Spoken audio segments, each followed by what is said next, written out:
ज्ञान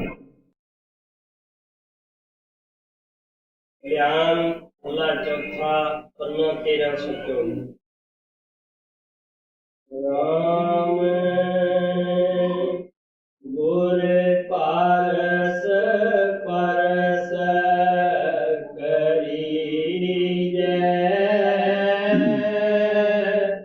राम गुर पारस परस करीजै।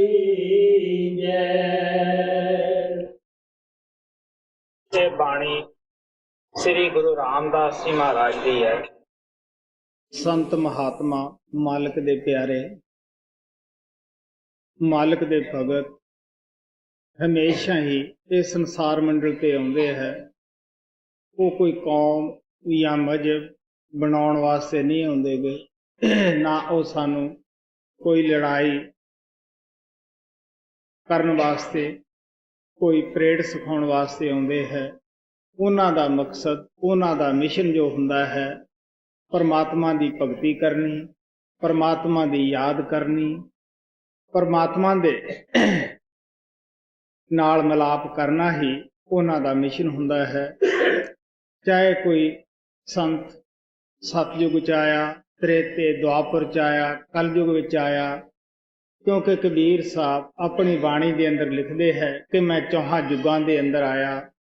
सतयुग दे विच नाम 700 किरत सी, त्रेते विच करनामय सी और द्वापर दे विच मनिंदर सी, कलयुग दे अंदर उन्हां दा नाम कबीर पिया। जिस युग दे अंदर जिस आत्मा दे नाल उन्हां दा संपर्क पैदा होया या नाम दान दिता, हर एक दा इतिहास दे अंदर जिक्र आउंदा है कि किस तरह उन्हां ने नाम दा बीज संसार विच बीजिया।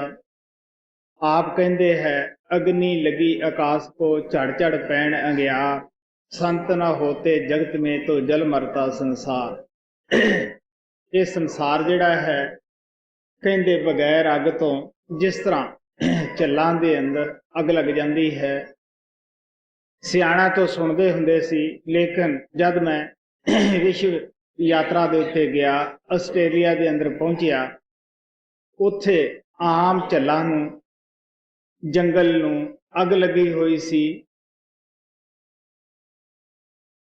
दिल च ख्याल आया कि बहुत सारी पुलिस या गौरमेंट दे बंदे अग उत्ते काबू पाउण दी कोशिश कर रहे हैं। जिहड़े घर अग दी मार हेठ सन उन्हां नूं उठा रहे हैं, सड़क ते आउण जाण वाले नूं बंद कर रहे हैं। पता कीता भी ये किस तरह है। वो कहण लगे जी अजकल दी रुत्ते आम ही इत्थे अग लग जाती है। जिहड़े पत्ते वगैरह दरख्तां दे जमीन दे उत्ते गिरे हुंदे है, वो पत्ते ही उन्हां दरख्तां नूं साड़न दा कारण बन जांदे हन। जद आस्ट्रेलिया दे अंदर काफ़ी सफ़र कीता, उस तरह दी अग आम ही लगी हुई नज़र आ रही सी, धुआं निकल रहा सीगा। ये तो दरख्तां दी हालत है, लेकिन साडे इंसानां दे अंदरों भी किस तरह क्रोध दा धुआं अग्नि निकलती है और वो किस तरह इंसानां नूं खत्म कर दिंदी है, भस्म कर दिंदी है।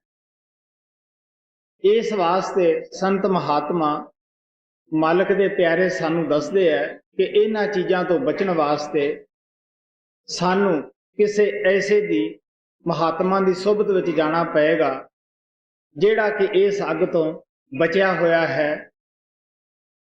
उही सानू उपाय दस सकता है। गुरु नानक देव जी महाराज अपनी बाणी च लिखते हैं, नानक गुरु न चेतनी मन अपने सो चेत, छुट्टा तिल बवाड़ ज्यों सुंजे अंदर खेत, खेता अंदर छुट्टी है कहो नानक सो ना है, फलिए फुलिए बपड़े भी तन विच सुहाए। आप कहने लगे कि जेड़े कौम या संप्रदा या लोग ये कहते हैं कि गुरु की तो कोई सानू जरूरत ही नहीं, गुरु की की लोड़ है। वो गुरु नानक की बाणी कहती है, गुरु नानक देव जी महाराज कहते हैं कि जेड़े लोग गुरु कोले तां जांदे नहीं और अपने आप विच ही सचेत होए बैठे हैं, ਹੁਸ਼ਿਆਰ ਹੋਏ ਬੈਠੇ ਹਨ। ਕਹਿਣ ਲੱਗੇ ਉਹਨਾਂ ਦਾ ਕੀ ਅਸਰ ਹੈ, ਪਰਮਾਤਮਾ ਦੀ ਨਜ਼ਰ ਅੰਦਰ ਉਹ ਕਿਸ ਤਰ੍ਹਾਂ ਦੇ ਜੀਵ ਹਨ। ਕਹਿਣ ਲੱਗੇ ਜਿਸ ਤਰ੍ਹਾਂ ਜ਼ਿਮੀਂਦਾਰ ਲੋਕ ਤਿਲਾਂ ਦਾ ਖੇਤ ਬੀਜਦੇ ਹਨ ਔਰ ਉਹਨਾਂ ਤਿਲਾਂ ਦੇ ਵਿੱਚੋਂ ਬਹੁਤ ਸਾਰੇ ਪੌਦੇ ਐਸੇ ਨਿਕਲੇ ਆਉਂਦੇ ਹਨ ਜਿਨ੍ਹਾਂ ਦੇ ਡੋਡੀਆਂ ਲੱਗਦੀਆਂ ਹਨ, ਫੁੱਲ ਲੱਗਦੇ ਹਨ, ਪੱਤੇ ਲੱਗਦੇ ਹਨ ਔਰ ਕੱਦ ਵਿੱਚ ਵੀ ਉਹ ਦੂਸਰਿਆਂ ਪੌਦਿਆਂ ਜੈਸੀ ਹੁੰਦੇ ਹੈ, ਲੇਕਿਨ ਉਹਨਾਂ ਦੀਆਂ ਡੋਡੀਆਂ ਅੰਦਰ ਸਵਾਹ ਜੈਸੀ ਪੈਦਾ ਚੀਜ਼ ਹੋ ਜਾਂਦੀ ਹੈ। ਉਹਦੇ ਅੰਦਰ ਦਾਣਾ ਗਿਰੀ ਵਗੈਰਾ ਨਹੀਂ ਪੈਂਦੀਗੀ। ਜ਼ਿਮੀਂਦਾਰ ਲੋਕਾਂ ਨੂੰ ਆਮ ਗਿਆਨ ਹੁੰਦਾ ਹੈ ਕਿ ਅਫਲ ਰੁੱਖ ਹੈ ਔਰ ਇਸ ਨੂੰ ਵੱਢਣਾ ਵਕਤ ਨੂੰ ਜਾਇਆ ਕਰਨਾ ਹੈ, ਉਹ ਖੇਤ ਦੇ ਵਿੱਚ ਹੀ ਛੱਡ ਦਿੰਦੇ ਹੈ। ਤਾਂ ਗੁਰੂ ਨਾਨਕ ਦੇਵ ਜੀ ਮਹਾਰਾਜ ਕਹਿੰਦੇ ਨੇ ਕਿ ਭਾਈ ਉਹ ਜੀਵ ਜਿਨ੍ਹਾਂ ਨੂੰ ਨਾਮ ਨਹੀਂ ਮਿਲਿਆ ਜਾਂ ਗੁਰੂ ਦੀ ਸ਼ਰਨ ਵਿੱਚ ਨਹੀਂ ਜਾਂਦੇਗੇ, ਉਹਨਾਂ ਲੋਕਾਂ ਦਾ ਜੋ ਜੀਵਨ ਹੈ ਇਸ ਤਰ੍ਹਾਂ ਹੈ, ਮੌਤ ਤੋਂ ਬਾਅਦ ਗੁਰੂ ਪਰਮਾਤਮਾ ਉਹਨਾਂ ਦੀ ਸੰਭਾਲ ਨਹੀਂ ਕਰਦਾਗਾ। ਜਿਸ ਤਰ੍ਹਾਂ ਉਹ ਬੇਕਾਰ ਪੌਦਾ ਸਮਝ ਕੇ ਜ਼ਿਮੀਂਦਾਰ ਖੇਤ ਵਿੱਚ ਛੱਡ ਦਿੰਦੇ ਹੈ, ਇਸੇ ਤਰ੍ਹਾਂ ਹੀ ਉਹ ਪਰਮਾਤਮਾ ਉਹਨਾਂ ਨੂੰ ਆਪਣੇ ਅੰਦਰ ਜਗ੍ਹਾ ਨਹੀਂ ਦਿੰਦਾਗਾ। ਗੁਰੂ ਨਾਨਕ ਦੇਵ ਜੀ ਮਹਾਰਾਜ ਤਾਂ ਇੱਥੋਂ ਤੱਕ ਕਹਿੰਦੇ ਹੈ, ਨਾਮਹੀਣ ਨਕਟੇ ਨਰ ਦੇਖੇ ਤਿਨ ਕਸ ਕਸ ਨੱਕ ਵਢੀਜੈ। ਜਿਸ ਤਰ੍ਹਾਂ ਕਿਸੇ ਇਨਸਾਨ ਦੇ ਨੱਕ ਨਾ ਹੋਵੇ, ਉਹ ਦੇਖਣ ਦੇ ਵਿੱਚ ਸੋਹਣਾ ਨਹੀਂ ਲੱਗਦਾ, ਅੱਛਾ ਨਹੀਂ ਲੱਗਦਾ, ਭੱਦਾ ਜਿਹਾ ਆਦਮੀ ਮਹਿਸੂਸ ਹੁੰਦਾ ਹੈ। ਪਰਮਾਤਮਾ ਦੀ ਨਜ਼ਰ ਅੰਦਰ ਜਿਨ੍ਹਾਂ ਕੋਲੇ ਨਾਮ ਨਹੀਂ, ਸ਼ਬਦ ਨਹੀਂ, ਕਹਿਣ ਲੱਗੇ ਇਸ ਤਰ੍ਹਾਂ ਦੇ ਹੀ ਉਹ ਜੀਵ ਭੱਦੇ ਬੇਕਾਰ ਨਜ਼ਰ ਦੇ ਵਿੱਚ ਆਉਂਦੇ ਹੈ। ਬਲਕਿ ਕਾਲ ਦਾ ਕਾਨੂੰਨ ਹੈ ਕਿ ਉਹ ਉਹਨਾਂ ਨੂੰ ਵੀ ਕਹਿੰਦਾ ਹੈ ਕਿ ਅਫਸੋਸ ਦੀ ਗੱਲ ਹੈ ਕਿ ਐਸਾ ਮਹਾਤਮਾ ਸੰਸਾਰ ਅੰਦਰ ਗਿਆ ਜਿਸ ਨੇ ਤੇਰੀ ਮੁਫਤ ਦੀ ਸੇਵਾ, ਮੁਫਤ ਦਾ ਬੋਝਾ ਚੁੱਕਣ ਵਾਸਤੇ ਤਿਆਰ ਹੋਇਆ ਔਰ ਚੱਕਦਾ ਵੀ ਰਿਹਾ। ਕਿਉਂਕਿ ਮਹਾਤਮਾ ਆਪਣੀ ਤਾਲੀਮ ਦਾ ਕਦੇ ਵੀ ਇਵਜ਼ਾਨਾ ਨਹੀਂ ਲੈਂਦੇਗੇ, ਆਸਾਨ ਤੱਕ ਨਹੀਂ ਕਰਦੇਗੇ, ਬਲਕਿ ਪਿਆਰ ਨਾਲ ਉਹ ਸਾਨੂੰ ਵਾਰ-ਵਾਰ ਸਮਝਾਉਂਦੇ ਹੈ ਕਿ ਵੀ ਇਹ ਕੰਮ ਤੁਹਾਡੇ ਫਾਇਦੇ ਵਿੱਚ ਹੈ, ਪਵਿੱਤਰ ਹੋਣਾ ਫਾਇਦੇ ਵਿੱਚ ਹੈ, ਨਾਮ ਦਾ ਜਪਣਾ ਫਾਇਦੇ ਅੰਦਰ ਹੈ। ਨਾਮ ਦੇ ਫਾਇਦੇ ਦੱਸਦੇ ਹਨ, ਪਰਮਾਤਮਾ ਦੇ ਮਿਲਾਪ ਦਾ ਸਾਡੇ ਅੰਦਰ ਸ਼ੌਕ ਬਿਰੇ ਤੜਫ ਪੈਦਾ ਕਰ ਦਿੰਦੇ ਹਨ। ਲੇਕਿਨ ਫਿਰ ਵੀ ਅਗਰ ਅਸੀਂ ਫਾਇਦਾ ਨਾ ਉਠਾਈਏ, ਸਾਵਣ ਸਤਿਗੁਰ ਦਾ ਵਾਕ ਹੈ ਕਿ ਜਿਸ ਤਰ੍ਹਾਂ ਕੋਈ ਕਸ਼ਮੀਰੀ ਧੁੱਪ ਦੇ ਅੰਦਰ ਬੈਠਾ ਸੀਗਾ, ਕਿਸੇ ਨੇ ਕਿਹਾ ਬਈ ਛਾਂ ਦੇ ਵਿੱਚ ਆ ਜਾਵਾ, ਉਹ ਕਹਿਣ ਲੱਗਿਆ ਕਿ ਕੀ ਮਜ਼ਦੂਰੀ ਦਿਓਗੇ। ਫਿਰ ਆਪ ਇੱਕ ਇਹ ਵੀ ਮਿਸਾਲ ਦਿੰਦੇ ਹੁੰਦੇ ਸਨ ਕਿ ਇੱਕ ਜੱਟ ਕਿਸੇ ਮਹਾਜਨ ਦੇ ਸੌਦਾ ਲੈਣ ਵਾਸਤੇ ਚਲਿਆ ਗਿਆ ਔਰ ਉਸ ਮਹਾਜਨ ਨੇ ਸੌਦਾ ਤਾਂ ਦੇ ਦਿੱਤਾ, ਪੈਸੇ ਲੈਣੇ ਵਿਚਾਰਾ ਭੁੱਲ ਗਿਆ। ਉਹ ਮਹਾਜਨ ਜੱਟ ਜਿਹੜਾ ਸੀਗਾ ਸੌਦਾ ਵੀ ਪਾਈ ਜਾਂਦਾ ਹੈ ਝੋਲੀ ਅੰਦਰ ਔਰ ਗਾਲੀਆਂ ਵੀ ਨਿਕਾਲਦਾ ਜਾਂਦਾ ਹੈ ਉਸ ਵਪਾਰੀ ਨੂੰ, ਸ਼ੇਠ ਨੂੰ, ਕਿ ਪਤਾ ਨਹੀਂ ਇਸਨੇ ਕਿਤਨਾ ਕੁ ਕੁਝ ਖੱਟਿਆ ਹੋਏਗਾ, ਕਮਾਇਆ ਹੋਏਗਾ। ਸੋ ਮਹਾਤਮਾ ਦੇ ਕਹਿਣ ਦਾ ਭਾਵ ਇਤਨਾ ਹੀ ਹੈ ਕਿ ਉਹ ਸਾਡਾ ਮੁਫਤ ਦਾ ਬੋਝਾ ਚੁੱਕਦੇ ਹੈ, ਮੁਫਤ ਦੇ ਉਹ ਸਾਡੇ ਨੌਕਰ ਹੁੰਦੇ ਹੈ, ਲੇਕਿਨ ਅਸੀਂ ਫਿਰ ਵੀ ਉਹਨਾਂ ਤੋਂ ਫਾਇਦਾ ਨਹੀਂ ਉਠਾਉਂਦੇਗੇ। ਫਿਰ ਵੀ ਅਸੀਂ ਕਹਿੰਦੇ ਹਾਂ ਜੀ ਸਾਡਾ ਵਿਸ਼ਵਾਸ ਨਹੀਂ, ਭਰੋਸਾ ਨਹੀਂ। ਕਹਿਣ ਦਾ ਭਾਵ ਮੇਰਾ ਇਤਨਾ ਹੀ ਹੈ ਕਿ ਉਹ ਪਰਮਾਤਮਾ ਜਦ ਵੀ ਆਪਦੀ ਰੋਸ਼ਨੀ ਦਿੰਦਾ ਹੈ, ਆਪ ਦਾ ਭੇਦ ਦਿੰਦਾ ਹੈ, ਉਹ ਹਮੇਸ਼ਾ ਹੀ ਸੰਤਾਂ ਦੇ ਰੂਪ ਵਿੱਚ ਆਉਂਦਾ ਹੈ। ਸੰਤ ਸਤਿਗੁਰੂ ਇਸ ਮੰਡਲ ਦੇ ਉੱਤੇ ਆ ਕੇ ਉਸ ਪਰਮਾਤਮਾ ਦੇ ਨਾਮ ਵਿੱਚ ਸਤਸੰਗ ਜਾਰੀ ਕਰਦੇ ਹੈ। ਮਹਾਤਮਾ ਸਾਨੂੰ ਦੱਸਦੇ ਹੈ ਸਤਸੰਗ ਪਾਰਸ ਦੀ ਵੱਟੀ ਹੁੰਦੀ ਹੈ। ਜਿਸ ਤਰ੍ਹਾਂ ਪਾਰਸ ਇੱਕ ਪੱਥਰ ਹੁੰਦਾ ਹੈ, ਲੇਕਿਨ ਉਸ ਦੇ ਅੰਦਰ ਸਿਆਣਿਆਂ ਤੋਂ ਸੁਣਦੇ ਆ ਕਿ ਇਸ ਕਿਸਮ ਦਾ ਗੁਣ ਹੁੰਦਾ ਹੈ, ਤੱਤਵ ਹੁੰਦਾ ਹੈ ਕਿ ਅਗਰ ਉਹ ਲੋਹੇ ਨੂੰ ਲੱਗ ਜਾਵੇ ਤਾਂ ਉਹ ਪਾਰਸ ਉਹ ਸੋਨਾ ਬਣ ਜਾਂਦਾ ਹੈ। ਇਹ ਉਸ ਦੇ ਅੰਦਰ ਗੁਣ ਹੁੰਦਾ ਹੈ। ਮਹਾਰਾਜ ਸਾਵਣ ਸਿੰਘ ਦੱਸਦੇ ਹੁੰਦੇ ਕਿ ਇੱਕ ਮਹਾਤਮਾ ਕਿਸੇ ਸ਼ਾਹੂਕਾਰ ਦੇ ਘਰੇ ਚਲਿਆ ਗਿਆ। ਉਸਨੇ ਆਪ ਦੀ ਤੰਗੀ ਵਗੈਰਾ ਜ਼ਾਹਰ ਕੀਤੀ ਕਿ ਜੀ ਮੇਰੇ ਨੂੰ ਬਹੁਤ ਸਾਰਾ ਵਪਾਰ ਦਾ ਘਾਟਾ ਪੈ ਗਿਆ ਹੈ, ਕਾਰੋਬਾਰ ਦਾ ਘਾਟਾ ਪੈ ਗਿਆ ਹੈ, ਮਹਾਤਮਾ ਤੁਸੀਂ ਦਇਆ ਕਰੋ, ਮਿਹਰ ਕਰੋ। ਮਹਾਤਮਾ ਦਇਆ ਦੇ ਪੁੰਜ ਹੁੰਦੇ ਹੈ। ਉਹਨਾਂ ਨੇ ਕੀ ਕੀਤਾ, ਉਸ ਨੂੰ ਪਾਰਸ ਦੀ ਵੱਟੀ ਦੇ ਦਿੱਤੀ। ਲੈ ਵੀ 3 ਮਹੀਨਿਆਂ ਵਾਸਤੇ ਮੈਂ ਤੈਨੂੰ ਦਿੰਨਾ ਹੈ, ਤੂੰ ਜਿਤਨਾ ਚਾਹੇ ਸੋਨਾ ਬਣਾ ਲਈ ਔਰ ਆਖਰ ਮੈਂ 3 ਮਹੀਨਿਆਂ ਤੋਂ ਬਾਅਦ ਵਾਪਸ ਲੈ ਜਾਊਂਗਾ। ਉਹ ਬਾਜ਼ਾਰ ਦੇ ਅੰਦਰ ਗਿਆ, ਪੁੱਛਣ ਲੱਗਿਆ ਬਾਜ਼ਾਰ ਵਾਲਿਆਂ ਨੂੰ ਕਿ ਬਈ ਲੋਹੇ ਦਾ ਕੀ ਭਾਅ ਹੈ? ਉਹ ਕਹਿਣ ਲੱਗੇ ਸ਼ੇਠ ਜੀ ਪਹਿਲਾਂ ਤਾਂ ਕੱਲ ਆਉਂਦਾ ਤਾਂ ਭਾਅ ਕਾਫੀ ਸਸਤਾ ਸੀਗਾ, 2-3 ਰੁਪਏ ਕਿਲੋ ਸੀ। ਅੱਜ ਤਾਂ 4-5 ਰੁਪਏ ਕਿਲੋ ਸੋਨਾ ਹੋ ਗਿਆ, ਲੋਹਾ ਹੋ ਗਿਆ ਹੈ।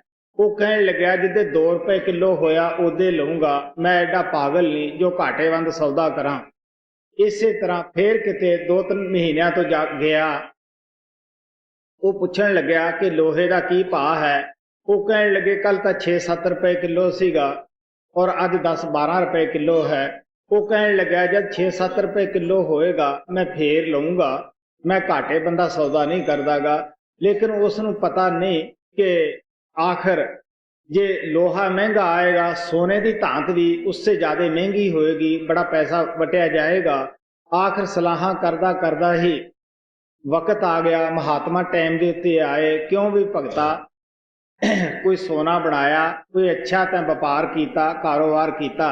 ਉਹ ਕਹਿਣ ਲੱਗਿਆ ਮੈਂ ਜੀ ਤੁਹਾਨੂੰ ਕੀ ਦੱਸਾਂ, ਲੋਹਾ ਮਹਿੰਗਾ ਹੋ ਗਿਆ, ਮੈਂ ਇਸ ਤੋਂ ਕੋਈ ਫਾਇਦਾ ਨਹੀਂ ਉਠਾਇਆ। ਮਹਾਤਮਾ ਆਪ ਦਾ ਪਾਰਸ ਲੈ ਕੇ ਚਲਦੇ ਹੋਏ ਉਹਦੀ ਉਹੀ ਹਾਲਤ ਕੰਗਾਲਾਂ ਵਾਲੀ ਰਹਿ ਗਈ। ਕਹਿਣ ਦਾ ਭਾਵ ਇਤਨਾ ਹੀ ਹੈ ਕਿ ਉਹ ਮਹਾਤਮਾ ਪਾਰਸ ਕੀ ਹੈ? ਨਾਮ ਹੈ, ਔਰ ਉਹ ਸਾਨੂੰ ਨਾਮ ਦਾ ਪਾਰਸ ਦੇਣ ਵਾਸਤੇ ਆਉਂਦੇ ਹੈ। ਉਹ ਜਿਸ ਆਤਮਾ ਨੂੰ ਉਹ ਪਾਰਸ ਲਾ ਦਿੰਦੇ ਹੈ ਉਹ ਪਰਮਾਤਮਾ ਬਣ ਜਾਂਦੀ ਹੈ। ਲੇਕਿਨ ਅਸੀਂ ਇਨਸਾਨੀ ਜਾਮੇ ਦੀ ਕਦਰ ਨਹੀਂ ਕਰਦੇਗੇ। ਅੱਜ ਭਜਨ ਕਰਾਂਗੇ, ਕੱਲ ਕਰਾਂਗੇ। ਕਬੀਰ ਸਾਹਿਬ ਕਹਿੰਦੇ ਹੈ ਅੱਜ ਕਰੇਂਦਾ ਕੱਲ ਕਰੇਂਦਾ ਅੱਜ ਕਰ, ਅੱਜ ਕਰਤਾ ਸੋਇ ਤਾਲ, ਪਾਛੇ ਕਛੂ ਨਾ ਹੋਵੀ ਜੇ ਸਿਰ ਪਰ ਆਇਆ ਕਾਲ। ਭਰਾਵਾ ਜਿਹੜਾ ਕੱਲ ਕਰਨਾ ਸੀ ਉਹ ਅੱਜ ਕਰ ਲੈਣਾ ਸੀ, ਜਿਹੜਾ ਅੱਜ ਕਰਨਾ ਸੀ ਉਹ ਸੁਬਾਹ ਹੀ ਕਰ ਲੈਣਾ ਸੀਗਾ।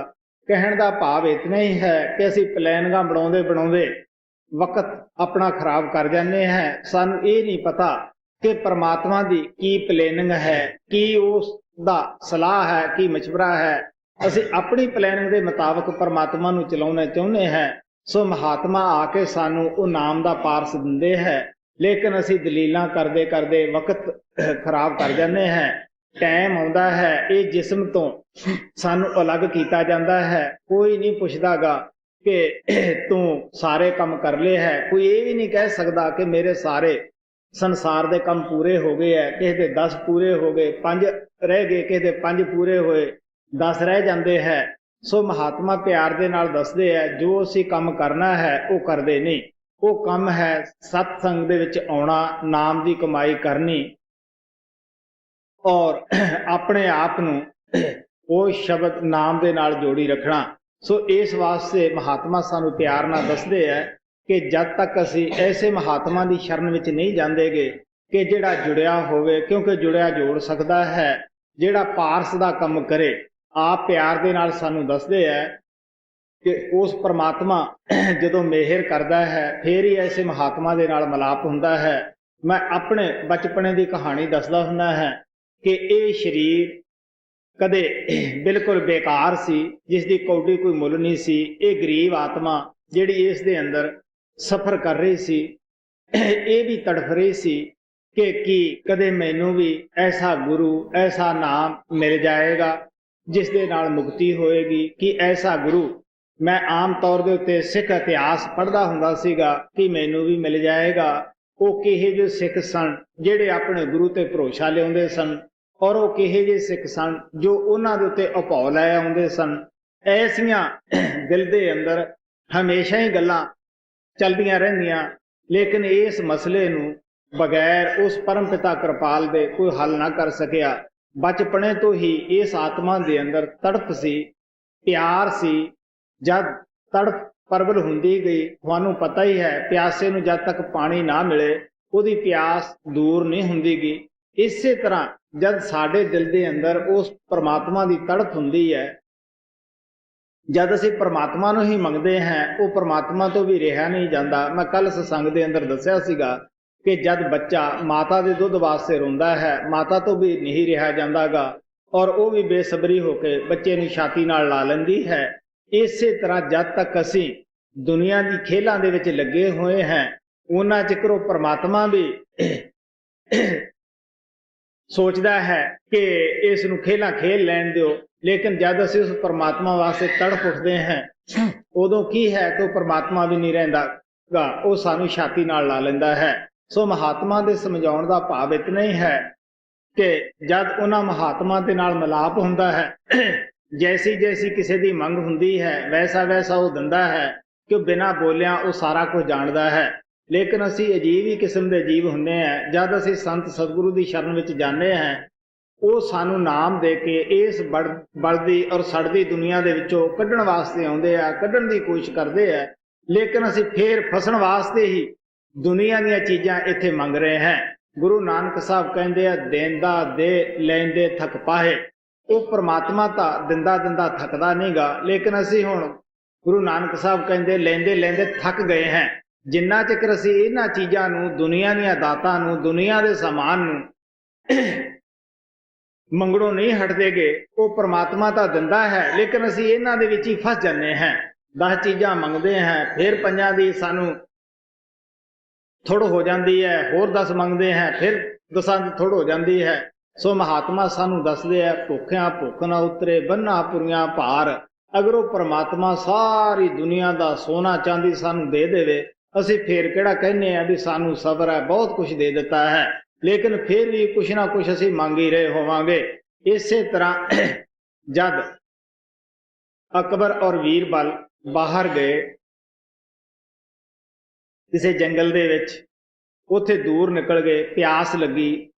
ਇੱਕ ਜ਼ਿਮੀਂਦਾਰ ਸੀਗਾ, ਉਹ ਹਲ ਵਾਹ ਰਿਹਾ ਸੀ। ਉਹਨੇ ਸੋਚਿਆ ਕੋਈ ਸਵਾਰ ਹੈ, ਉਹਨਾਂ ਨੂੰ ਉਸਨੇ ਸਵਾਰ ਸਮਝ ਕੇ ਪਾਣੀ ਪਿਲਾਇਆ।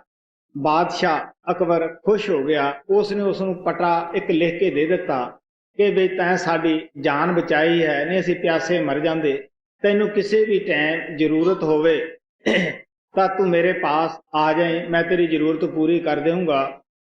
ਜ਼ਿਮੀਂਦਾਰ ਕਹਿਣ ਲੱਗਿਆ ਕਿ ਮੈਂ ਮਾਮਲਾ ਤਾਂ ਤੁਹਾਡਾ ਦੇ ਹੀ ਦਿੰਦਾ ਹੈ, ਮੈਨੂੰ ਕੀ ਜ਼ਰੂਰਤ ਪੈਣੀ ਹੈ। ਆਖਰ ਇੱਕ ਦਿਨ ਵਕਤ ਐਸਾ ਆਇਆ ਕਿ ਬਾਰਿਸ਼ ਨਾ ਹੋਈ, ਕਾਲ ਪੈ ਗਿਆ, ਕਿਉਂਕਿ ਉਸ ਜ਼ਮਾਨੇ ਦੇ ਅੰਦਰ ਨਹਿਰਾਂ ਵਗੈਰਾ ਦਾ ਪ੍ਰਬੰਧ ਨਹੀਂ ਸੀਗਾ। ਜਦ ਬਾਰਿਸ਼ ਨਾ ਹੁੰਦੀ, ਦੁਨੀਆ ਨੂੰ ਅਨਾਜ ਦੀ ਬੜੀ ਹੀ ਸਮੱਸਿਆ ਬਣ ਜਾਂਦੀ ਹੁੰਦੀ ਸੀਗੀ। तो आपने सोचा कि बादशाह ने उस दिन पटा दिता सी, इस तो फायदा उठाइए। जब वो बादशाह के पास गया, अगे बादशाह अपनी नमाज अदा कर रहा सीगा। जब बादशाह सलामत नमाज पढ़ के हटिया, आखिर उसने उपर नूं हथ खड़ा किया कि हे अल्लाह ताला, हे खुदा, हे परमात्मा, तू मेरी रजत के अंदर बारिश कर, अन्न दे, ताकि रजत मेरी सुखी होवे, मैं भी सुखी होवां। ਜ਼ਿਮੀਂਦਾਰ ਪਿੱਛੇ ਖੜ ਕੇ ਸਾਰਾ ਕੁਝ ਦੇਖ ਰਿਹਾ ਸੀਗਾ। ਜਦੋਂ ਸਾਰਾ ਕੁਝ ਦੇਖ ਰਿਹਾ ਸੀਗਾ, ਆਖਰ ਜਦ ਉਹ ਪਿਛਾਂਹ ਨੂੰ ਮੁੜਨ ਲੱਗਿਆ, ਕਿਉਂਕਿ ਉਹ ਸੁਣ ਰਿਹਾ ਸੀ, ਜਦੋਂ ਦੁਆਵਾਂ ਕਰ ਰਿਹਾ ਸੀ, ਅਰਦਾਸਾਂ ਕਰ ਰਿਹਾ ਸੀਗਾ, ਜਦੋਂ ਪਿੱਛੇ ਨੂੰ ਮੁੜਨ ਲੱਗਿਆ, ਅਕਬਰ ਬਾਦਸ਼ਾਹ ਕਹਿਣ ਲੱਗਿਆ, ਤੂੰ ਬਈ ਜ਼ਿਮੀਂਦਾਰਾ ਪਿਛਾਂਹ ਕਿਉਂ ਮੁੜ ਗਿਆ, ਕਿਸ ਕੰਮ ਆਇਆ ਸੀਗਾ, ਮੈਨੂੰ ਦੱਸ। ਉਹ ਕਹਿਣ ਲੱਗਿਆ, ਮੈਂ ਤਾਂ ਤੈਨੂੰ ਬਾਦਸ਼ਾਹ ਸਮਝ ਕੇ ਆਇਆ ਸੀ ਵੀ ਬਾਦਸ਼ਾਹ ਭਰਪੂਰ ਹੈ, ਸਭ ਕੁਛ ਉਹਦੇ ਪਾਸ ਹੈ। ਮੈਨੂੰ ਤਾਂ ਇਹ ਪਤਾ ਲੱਗਿਆ ਕਿ ਤੂੰ ਸਾਰੀ ਦੁਨੀਆ ਤੋਂ ਵੱਡਾ ਮੰਗਤਾ ਹੈ। ਮੰਗਤਿਆਂ ਤੋਂ ਕੀ ਮੰਗਣਾ ਹੈ? ਅਗਰ ਪ੍ਰਮਾਤਮਾ ਤੋਂ ਹੀ ਮੰਗਣਾ ਹੈ ਤਾਂ ਮੈਂ ਪ੍ਰਮਾਤਮਾ ਦਾ ਭਜਨ ਕਰੂੰਗਾ, ਪ੍ਰਮਾਤਮਾ ਅੱਗੇ ਅਰਦਾਸ ਕਰ ਲੂੰਗਾ। ਸੋ ਮਹਾਤਮਾ ਸਾਨੂੰ ਪਿਆਰ ਨਾਲ ਕਹਿ ਦਿੰਦੇ ਹੈ ਕਿ ਕੌਣ ਸ਼ਹਿਨਸ਼ਾਹ ਹੈ ਜਿਹਨੂੰ ਕਿਸੇ ਚੀਜ਼ ਦੀ ਲੋੜ ਨਹੀਂਗੀ। ਇਹ ਐਸੀ ਹਾਲਤ ਕਿਹਨਾਂ ਦੀ ਹੁੰਦੀ ਹੈ ਜਿਨ੍ਹਾਂ ਦੇ ਅੰਦਰੋਂ ਪ੍ਰਭੂ ਪਰਮਾਤਮਾ ਗੁਰੂ ਆਪਣੀਆਂ ਸਾਰੀਆਂ ਬਰਕਤਾਂ ਲੈ ਕੇ ਬੈਠ ਜਾਂਦਾ ਹੈ। मैं दसदा हुंदा है कि असी कहण नूं तां सारे कह दिंदे आ कि असी महात्मा है, साडे वर्गा होर कोई भी नहींगा, लेकिन जद वरतों दे विच आउंदे हैं उदों पता लगदा है असी आम तौर दे उत्ते पराइयां उन्हां जायदातां पिछे लड़दे हैं जिन्हां दी ਜਿਹੜੀਆਂ जायदातां संगत ने सेवा दे के बनाईयां हुंदियां है और संगत दे फायदे वास्ते बनाईयां हुंदियां हन, ਉਹਦੇ पिछे असी लड़दे हैं, झगड़दे हैं। तुसीं खुद सोच के देख लो कि कित्थे गया साडा उत्थे रूहानियत या साडा सबर कित्थे गया है। महात्मा दसदे है कि जिन्हां दे अंदर सबर है, संतोख है, उन्हां दा तां अपना भी भावें लुटिया जावे वो फिर भी परवाह नहीं करदे। वो कहण लगे कि साडे कोले सब कुछ है। महाराज सावण सिंह कहंदे हुंदे, शहनशाह आप नूं समझे भावें कमर कपीन नहीं। महात्मा दसदे भावें 4 ਉਂਗਲ ਦੀ लंगोटी भी चौड़ी नहीं गी, वो अपने आप नूं फिर भी शहनशाह समझदा है कि परमात्मा ने मैनू अपना नाम दिता होया है, अपनी भगती का मौका दिता होया है। क्योंकि जिनके पल्ले नाम है सेई शहनशाह, जिन्हां दे पल्ले नाम है, नाम दी पूंजी है। अगर कोई सच्चे शाह है तो वही शाह है। कबीर साहब कहते हैं, कहत कबीर निरधन है सोई, जाके हिरदे नाम ना होई। कौन बई संसार दे विच निरधन है? जिन्हां दे कोले नाम दी पूंजी नहीं। क्योंकि इस संसार दे विचों जद असीं जाना है, पुत्र धीआं भी इत्थे रह जाणगे, दुनिया दा समान इत्थे रह जाएगा, मान वडियाइयां इत्थे रह जाणगीਆਂ। जो भी असी फौजां दे बड़े बड़े मालक बने बैठे हैं, जी जी सारे कहते हैं। गुरु नानक साहब कहते हैं, अगर दरगाह दे विच किसी ने पूछया ना, ये भरावा सारा कुछ ही तेरा अडंबर फजूल ही नजर दे विच आएगा। सो इस वास्ते गुरु रामदास जी महाराज उस परमात्मा दे अगे फरियाद करते हैं। कादे वास्ते फरियाद करते हैं कि हे राम, हे वाहिगुरु अकाल पुरख, तू जे दया करनी चाहना है तो सानू ऐसे गुरु, ऐसे महात्मा का मिलाप करा, जिन्हों असी मिल के नामदान प्राप्त करके असी भी तेनों मिल सकीए जी। राम गुर पारस परस करीजै, राम गुर पारस परस करीजै।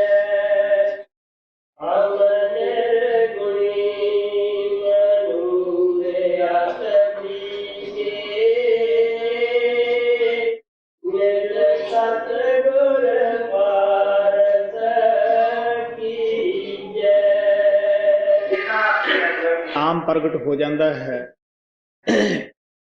जो अपने गुरुदेव नूं अंदर बैठण की जगह दे दिंदे है, उन्हां दे अंदर हंकार नहीं रहिंदा गा।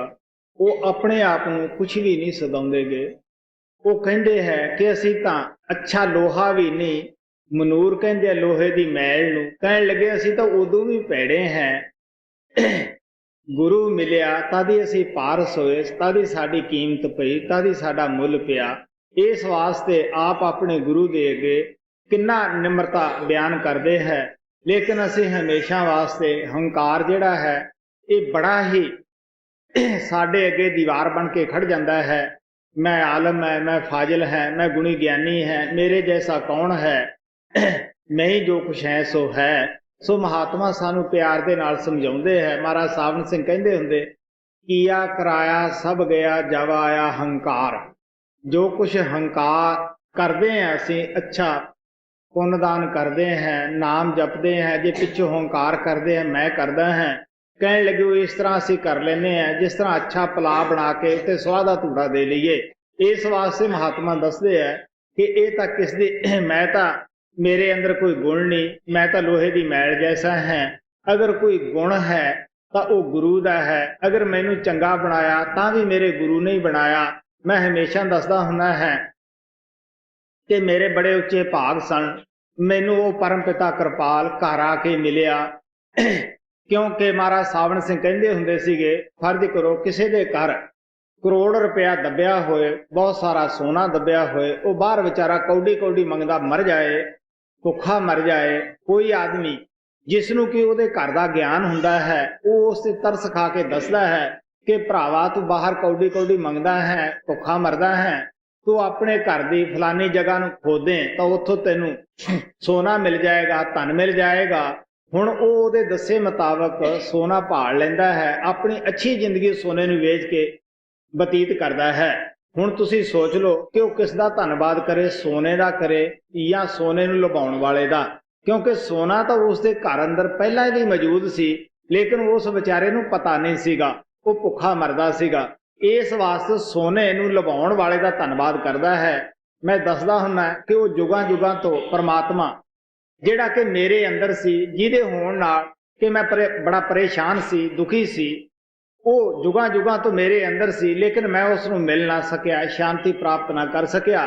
वो परमात्मा परम संत प्रभु कृपाल दे वस विच सीगा। क्योंकि गुरु जो सी, जो परम पिता कृपाल सी, वो इस तरह की ताकत रखते सीगे। अगर बदल नूं भी वो हुक्म दिंदे सी तां उन्हां दे हुक्म विच सीगा। चाहुंदा तां वो सूरज ते छां करदा सीगा, अगर चाहुंदा सी तां गर्मी करदा सीगा, उन्हां दे कहण विच ही बारिश करदा सीगा। वो जीवी असमान नूं बनाउण वाला सीगा, धरती असमान उस दे हुक्म विच सीगे। सहजो बाई कहंदी है कि मैं ऐसे गुरु दी की शोभा बयान करां। ਜਿਸ ਨੇ ਮੈਨੂੰ ਮੁਕਤੀ ਦਿੱਤੀ, ਪ੍ਰਮਾਤਮਾ ਦੇ ਨਾਲ ਮਿਲਾਇਆ ਔਰ ਗਿਆਨ ਦਾ ਦੀਵਾ, ਸ਼ਬਦ ਦਾ ਦੀਵਾ ਦੇ ਕੇ ਛਿਪੇ ਹੋਏ ਪ੍ਰਮਾਤਮਾ ਨੂੰ ਦਿਖਾ ਦਿੱਤਾ। ਇਸ ਵਾਸਤੇ ਮੈਂ ਉਹ ਪਰਮ ਪਿਤਾ ਕਿਰਪਾਲ ਦਾ ਧੰਨਵਾਦ ਕਰਦਾ ਹਾਂ, ਜਿਸ ਨੇ ਕਿ ਮੇਰਾ ਆਪਣਾ ਹੀ ਰਾਮ, ਜਿਹੜਾ ਕਿ ਉਸ ਦੇ ਵਸ ਦੇ ਵਿੱਚ ਸੀਗਾ, ਔਰ ਮੈਨੂੰ ਮਿਲਾ ਦਿੱਤਾ। ਇਸ ਵਾਸਤੇ ਮੈਂ ਕਹਿਣਾ ਹੈ, ਜਲੇ ਕਿਰਪਾਲ, ਥਰੇ ਕਿਰਪਾਲ, ਹੈ ਵੀ ਕਿਰਪਾਲ, ਹੋਸੀ ਵੀ ਕਿਰਪਾਲ। ਸਭ ਕੁਝ ਉਸ ਮਾਲਕ ਕਿਰਪਾਲ ਦੇ ਹੱਥ ਵਿੱਚ ਹੈ। ਜਿਨ੍ਹਾਂ ਨੇ ਜੈਸਾ ਉਸ ਪ੍ਰਮਾਤਮਾ ਕਿਰਪਾਲ ਤੋਂ ਮੰਗਿਆ, ਵੈਸਾ ਵੈਸਾ ਉਸ ਨੇ ਦਿੱਤਾ। ਹਮੇਸ਼ਾ ਉਹ ਕਹਿੰਦਾ ਹੁੰਦਾ ਸੀਗਾ, ਬਈ ਦੇਣੇ ਵਾਲੇ ਦਾ ਕੀ ਕਸੂਰ ਹੈ, ਸਵਾਲ ਤਾਂ ਲੈਣ ਵਾਲੇ ਦਾ ਹੈ। ਸੋ ਇਸ ਵਾਸਤੇ ਇਹ ਤਾਂ ਅਸੀਂ ਆਪਣੇ ਦਿਲ ਨੂੰ ਫਰੋਲਣਾ ਹੈ ਕਿ ਅਸੀਂ ਗੁਰੂ ਨੂੰ ਮੰਗ ਰਹੇ ਹਾਂ ਜਾਂ ਦੁਨੀਆ ਦੀਆਂ ਦਾਤਾਂ ਮੰਗ ਰਹੇ ਹਾਂ। ਭਜਨ ਤਾਂ ਅਸੀਂ 2 ਘੜੀਆਂ 10 ਮਿੰਟ ਨਹੀਂ ਬੈਠਦੇ ਗਏ। ਸਾਰੀ ਦੁਨੀਆ ਦੀ ਸਮੱਸਿਆ, ਸਾਰੀ ਦੁਨੀਆ ਦੀ ਮੰਗ ਅਸੀਂ ਸਤਿਗੁਰੂ ਦੇ ਅੱਗੇ ਰੱਖ ਦਿੰਦੇ ਹਾਂ। ਇਹ ਮੰਗਾਂ ਕਿਹਦੇ ਮਗਰ ਲਾ ਕੇ ਕਰਦੇ ਹਾਂ, ਸੋਚ ਕੇ ਦੇਖ ਲਓ। ਮਨ ਦੇ ਮਗਰ ਲਾ ਕੇ। ਹੁਣ ਪੂਰੀਆਂ ਕੀ ਤੋਂ ਕਰਾਉਣੀਆਂ ਚਾਹੁੰਦੇ ਹੈ? ਗੁਰੂ ਤੋਂ ਕਰਾਉਣੀਆਂ ਚਾਹੁੰਦੇ ਹੈ। ਕੀ ਅਸੀਂ ਗੁਰੂ ਦੇ ਸਿੱਖ ਹੋਏ ਜਾਂ ਮਨ ਦੇ ਸਿੱਖ ਹੋਏ? ਅਗਰ ਜੇ ਅਸੀਂ ਮਨ ਦੇ ਸਿੱਖ ਹੈ, ਤਦ ਹੀ ਅਸੀਂ ਐਸੇ ਖਿਆਲ ਦੁਨੀਆ ਵਿੱਚੋਂ ਉਠਾ ਰਹੇ ਹਾਂ। ਮਹਾਤਮਾ ਇਹ ਨਹੀਂ ਕਹਿੰਦੇ ਕਿ ਤੁਸੀਂ ਕੁਝ ਮੰਗੋ ਨਾ, ਕਮ ਸੇ ਕਮ ਤੁਸੀਂ ਉਹ ਚੀਜ਼ ਮੰਗੋ ਜਿਹੜੀ ਕਿ ਤੁਹਾਡੇ ਨਾਲ ਜਾਵੇ। ਉਹ ਕਿਹੜੀ ਹੈ? ਨਾਮ ਹੈ। ਗੁਰੂ ਨਾਨਕ ਸਾਹਿਬ ਕਹਿੰਦੇ ਹੈ, ਬਿਨ ਨਾਮੇ ਕੋ ਸੰਗ ਨਾ ਸਾਥੀ, ਮੁਕਤੇ ਨਾਮ ਧਿਆਮਣਿਆ। ਨਾਮ ਤੋਂ ਬਗੈਰ ਭਰਾਵਾ ਤੇਰਾ ਕੋਈ ਸੰਗੀ ਨਹੀਂ, ਸਾਥੀ ਨਹੀਂ। ਮੁਕਤੀ ਜਦ ਵੀ ਹੋਏਗੀ, ਨਾਮ ਦੇ ਵਿੱਚੋਂ ਹੀ ਹੋਏਗੀ, ਨਾਮ ਦੇ ਨਾਲ ਹੀ ਹੋਏਗੀ। ਆਪ ਕਹਿੰਦੇ ਆ, ਤੋਸਾ ਬੰਦੋ ਜੀਵ ਕਾ, ਇੱਥੇ ਉੱਥੇ ਨਾਲ। ਨਾਮ ਹੀ ਸੱਚਾ ਤੋਸ਼ਾ ਹੈ। ਨਾਮ ਹੀ ਆਖਰ ਵੇਲੇ ਸਾਡੇ ਨਾਲ ਜਾ ਸਕਦਾ ਹੈ। ਬਾਕੀ ਤਾਂ ਜਿਹੜਾ ਸਰੀਰ ਹੈ, ਇਹ ਵੀ ਅਸੀਂ ਇੱਥੇ ਛੱਡ ਕੇ ਚਲੇ ਜਾਣਾ ਹੈ ਜੀ।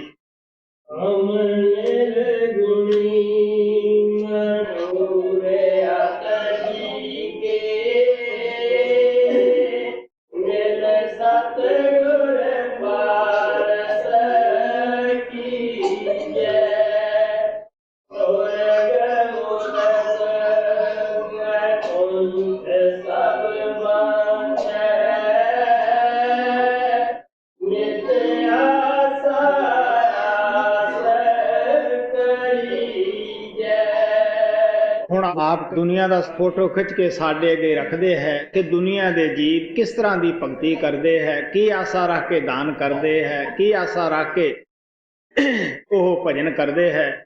ਕਹਿਣ ਲੱਗੇ ਕੋਈ ਸਵਰਗ ਮੰਗ ਰਿਹਾ ਹੈ, ਕੋਈ ਬਕੁੰਠ ਮੰਗ ਰਿਹਾ ਹੈ, ਕੋਈ ਕੁਛ ਮੰਗ ਰਿਹਾ ਹੈ, ਕੋਈ ਕੁਛ ਮੰਗ ਰਿਹਾ ਹੈ। ਇਸ ਵਾਸਤੇ ਪ੍ਰਮਾਤਮਾ ਨੂੰ ਮਿਲਣ ਵਾਸਤੇ ਤਾਂ ਬਹੁਤ ਘੱਟ ਤੁਹਾਨੂੰ ਮਿਲਣਗੇ ਜਿਹੜੇ ਭਗਤੀ ਕਰਦੇ ਹੋਣ। ਗੁਰੂ ਨਾਨਕ ਸਾਹਿਬ ਕਹਿੰਦੇ ਆ, ਜਗ ਮੇ ਉੱਤਮ ਕੱਢੀਏ ਵਿਰਲੇ ਕੇਈ ਕੇ। ਬਹੁਤ ਵਿਰਲੇ ਮਿਲਣਗੇ ਜਿਹੜੇ ਗੁਰੂ ਨੂੰ ਮੰਗ ਰਹੇ ਹੈ। ਇਸ ਵਾਸਤੇ ਆਪ ਪਿਆਰ ਨਾਲ ਕਹਿੰਦੇ ਹੈ ਕਿ ਅਸੀਂ ਆਮ ਤੌਰ ਦੇ ਉੱਤੇ ਦੁਨੀਆ ਦੇ ਜੀਵ, ਦੁਨੀਆ ਦਾ ਸਮਾਨ ਮੰਗਣ ਲੱਗੇ ਪਏ ਹੈ। ਮੁਸਲਮਾਨਾਂ ਦੇ ਅੰਦਰ ਮਸ਼ਹੂਰ ਇੱਕ ਮਹਾਤਮਾ ਰਾਬਿਆ ਬਸਰੀ ਹੋਈ ਹੈ। ਉਸਦੇ ਪਾਸ ਕੁਛ ਪ੍ਰੇਮੀ ਗਏ। ਉਹ ਪੁੱਛਣ ਲੱਗੇ ਕਿ ਜੀ ਕੋਈ ਰੱਬ ਦੀ ਰਜ਼ਾ ਉੱਤੇ ਗੱਲ ਸੁਣਾਓ, ਕੋਈ ਸਾਨੂੰ ਸਮਝਾਓ। ਉਹ ਕਹਿਣ ਲੱਗੀ ਕਿ ਅਗਰ ਮੇਰੇ ਵੱਸ ਵਿੱਚ ਹੋਵੇ, ਮੈਂ ਉਹਦੇ ਸਵਰਗਾਂ ਨੂੰ, ਉਹਦੀ ਬਿਹਿਸ਼ਤ ਨੂੰ ਸਮੁੰਦਰ ਦੀ ਤਹਿ ਦੇ ਵਿੱਚ ਡਬੋ ਦੇਵਾਂ ਔਰ ਉਸ ਦੇ ਨਰਕਾਂ ਨੂੰ ਮੈਂ ਅੱਗ ਦੇ ਨਾਲ ਸਾੜ ਦੇਵਾਂ। ਨਾ ਤਾਂ ਕੋਈ ਸਵਰਗਾਂ ਦੀ ਆਸ ਰੱਖ ਕੇ ਭਗਤੀ ਕਰੇ, ਨਾ ਕੋਈ ਨਰਕ ਤੋਂ ਡਰਦਾ ਹੀ ਭਗਤੀ ਕਰੇ। ਅਗਰ ਕੋਈ ਭਗਤੀ ਕਰੇ ਤਾਂ ਉਹ ਪਰਮਾਤਮਾ ਨੂੰ ਮਿਲਣ ਵਾਸਤੇ ਹੀ ਕਰੇ। ਇਸ ਵਾਸਤੇ ਗੁਰੂ ਰਾਮਦਾਸ ਜੀ ਮਹਾਰਾਜ ਕਹਿੰਦੇ ਆ ਕਿ ਦੁਨੀਆ ਦੇ ਜੀਵ ਆਮ ਤੌਰ ਦੇ ਉੱਤੇ ਜੋ ਭਗਤੀ ਕਰਦੇ ਹੈ, ਉਹ ਜਾਂ ਤਾਂ ਨਰਕਾਂ ਤੋਂ ਡਰਦੇ ਕਰਦੇ ਹੈ ਜਾਂ ਸਵਰਗਾਂ ਦੀ ਆਸ ਰੱਖ ਕੇ ਕਰਦੇ ਹੈ।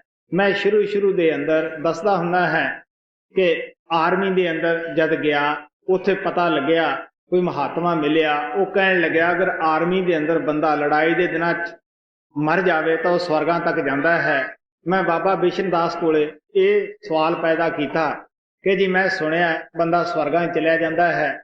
ਹੁਣ ਬਾਬਾ ਬਿਸ਼ਨ ਦਾਸ ਜੀ ਸਵਰਗਾਂ ਤੱਕ ਪਹੁੰਚੇ ਹੋਏ ਸੀਗੇ। ਉਹ ਜਾਣਦੇ ਸਨ ਅੰਦਰ ਦੇ ਰਾਜ ਨੂੰ ਕਿ ਸਵਰਗਾਂ ਦੇ ਵਿੱਚ ਕੀ ਹੈ। ਮੈਨੂੰ ਕਹਿਣ ਲੱਗੇ, ਬੇਟਾ ਸਵਰਗਾਂ ਦੇ ਵਿੱਚ ਕੀ ਰੱਖਿਆ ਪਿਆ ਹੈ? ਉੱਥੇ ਵੀ ਭੋਗ ਜੂਨੀਆਂ ਹੈ। ਇੱਕ ਦੂਸਰੇ ਨਾਲ ਦੇਵਤਾ ਲੜਦਾ ਹੈ। ਕਿਸੇ ਦੀ ਸ਼ੋਭਾ ਦੇਖ ਕੇ ਦੇਵਤੇ ਵੀ ਖੁਸ਼ ਨਹੀਂ ਹੁੰਦੇਗੇ। ਇਸ ਵਾਸਤੇ ਉਹ ਵੀ ਅਸ਼ਾਂਤ ਦੇਸ਼ ਹੈ। ਆਖਰ ਜਿਨ੍ਹਾਂ ਲੋਕਾਂ ਨੇ ਪੁੰਨ ਕੀਤੇ ਹੁੰਦੇ ਆ, ਉਹੀ ਲੋਕ ਕੁਝ ਅਰਸਾ ਵਾਸਤੇ ਉੱਥੇ ਰਹਿ ਸਕਦੇ ਹੈ, ਉਹਨਾਂ ਦੀਆਂ ਉਮਰਾਂ ਲੰਮੀਆਂ ਹੈ।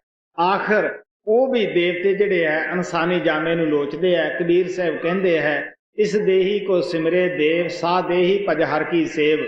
ਦੇਵੀ ਦੇਵਤੇ ਇਨਸਾਨੀ ਜਾਮੇ ਨੂੰ ਲੋਚਦੇ ਹੈ। ਅਗਰ ਸਾਨੂੰ ਇਨਸਾਨੀ ਜਾਮਾ ਫੇਰ ਮਿਲ ਜਾਵੇ ਤਾਂ ਅਸੀਂ ਉਸ ਪਰਮਾਤਮਾ ਦੀ ਭਗਤੀ ਕਰੀਏ।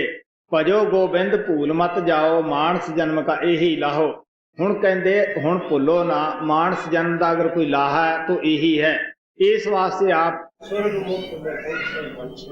ਸਾਰੇ ਲੋਕ ਆਸ਼ਾ ਰੱਖ ਕੇ ਭਗਤੀ ਕਰਦੇ ਹੈ। ਬਹੁਤ ਥੋੜੇ ਐਸੇ ਹੈ ਕਿ ਜਿਹੜੇ ਗੁਰੂ ਨੂੰ ਮੰਗਣ ਲੱਗੇ ਪਏ ਹੈ ਜੀ।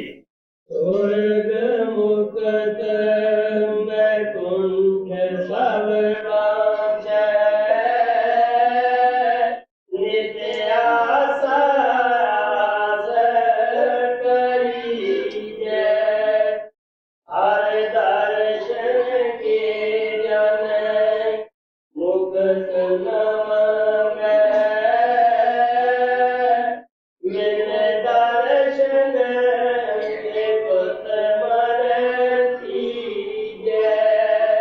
ਜਿਨ੍ਹਾਂ ਪਰਮਾਤਮਾ ਗੁਰੂ ਦੇ ਨਾਲ ਪਿਆਰ ਹੈ ਉਹਨਾਂ ਮੁਕਤੀ ਮੰਗਦੇ ਹੈ।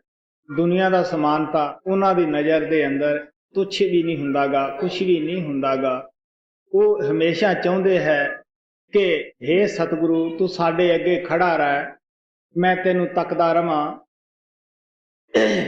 कबीर साहब कहते हैं, जब तुम आवे आंख में आंख झांप में लूं, ना मैं देखूं और को ना तुझे देखण दूं।